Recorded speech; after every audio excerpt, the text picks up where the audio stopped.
It's family.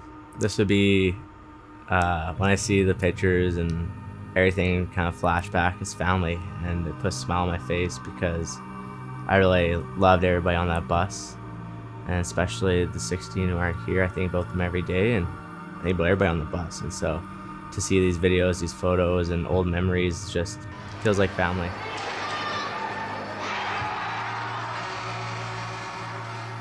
Seeing Hunter Sully, his hands up in the air and with a little grin on his face, like that's exactly how he was. And lots of these little things that you see in these photos really resemble their character and how they carried themselves. And so when you look back at it, you see different memories.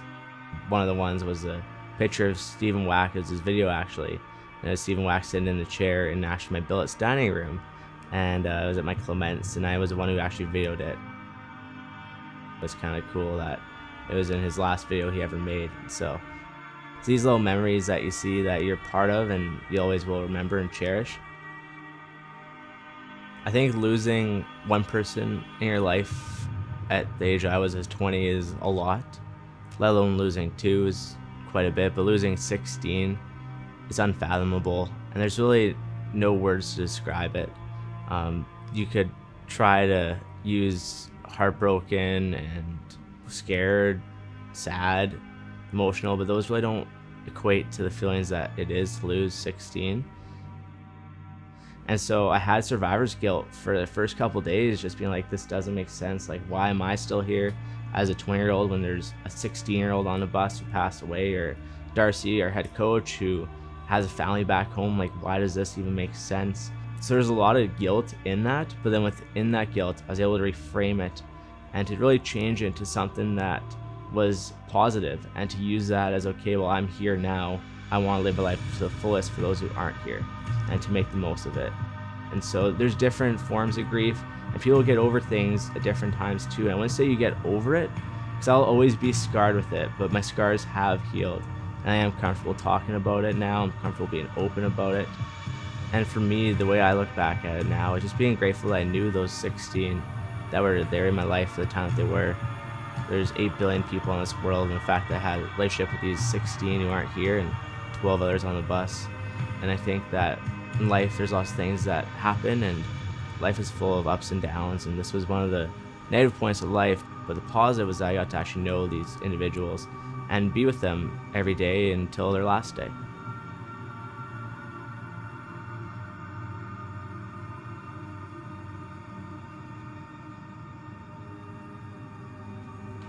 Honestly, that I love them, but they already knew that before they passed away. I think the way that I carried myself throughout the season, everyone knew that I loved them by the way that I came to the rink every day, asked how they were doing, made sure that they knew that I was always there for them for support. So I wouldn't to change anything differently. I wouldn't to done anything different. They knew that I loved them, and so I just tell them I love them and I'm proud of them. Hopefully the same. I think they'd definitely say the same.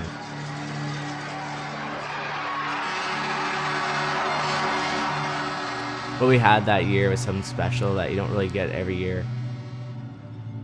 And we had a dressing room full of people who were full of great character and great skill. Normally as a hockey player, you have a stigma of acting tough and getting through everything. But for me, I found a lot of healing throughout being vulnerable and open. And it was also through my family, my friends, and talking to them about the things that have changed me and the things that are on my mind. Instead of keeping it, holding it in, where it gets super tight, I was able to let it out and just tell them about what I'm feeling, some memories I had, some good stories.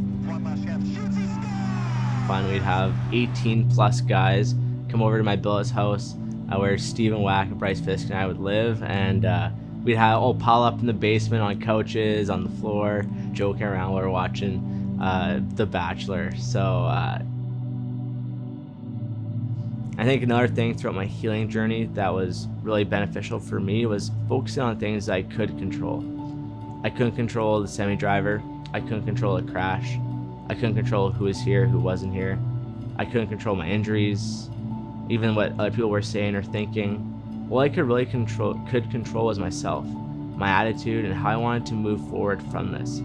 How do I want this to define me? How do I want to have a work ethic? Do I want this to define who I was and sink me down, or do I want to rise up and above and to use this as motivation to become a better person, to heal mentally, physically, and emotionally, not just the physical trauma? And so for me, I wanted to focus on things that I could control. And throughout my healing journey, I think that's what helped me one of the most, was being able to focus on those and blocking out the things that were out of my control, and realizing that there are some answers that you may never get.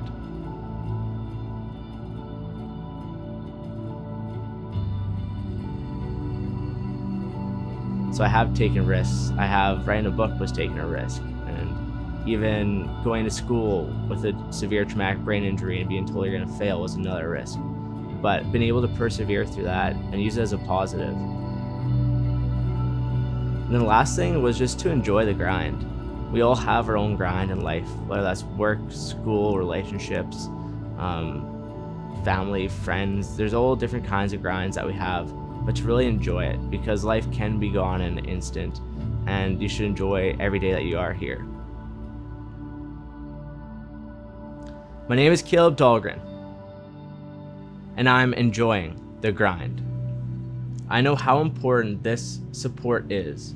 Please click the link below to help support grieving children in your community today.